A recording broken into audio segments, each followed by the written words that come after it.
El Festival Grec de Barcelona arrenca la setmana que ve, però a molts teatres ja està en marxa la maquinària d'estrena, com el Poliorama, que serà el refugi de la comèdia. I estrena el cineasta Joaquim Oristrell amb dos vells amics de protagonistes. Acció! Els cineastes ara seran ells. El director Joaquim Oristrell converteix Jordi Bosch i Ferran Renyer en dos gats vells al cel·luloide que es troben que després de 30 anys de carrera els seus projectes ja no engresquen ningú.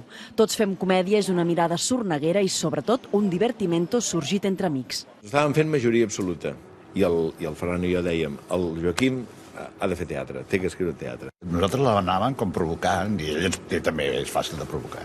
Però a la gent li encanten les mentides, per això voten, van a missa, escolten cançons d'amor. Ara no suporto els actors, són postissos, fastigosos. Oristrell ha escrit i dirigeix una comèdia que se'n riu dels atacs de pànic dels directors, planteja el joc generacional entre pares i fills i també fa autocrítica. És fàcil detectar els que s'haurien d'anar enretirant sempre que no li arribi el torn a un mateix. Vaig dir, quan tingui 50, jo deixaré espai.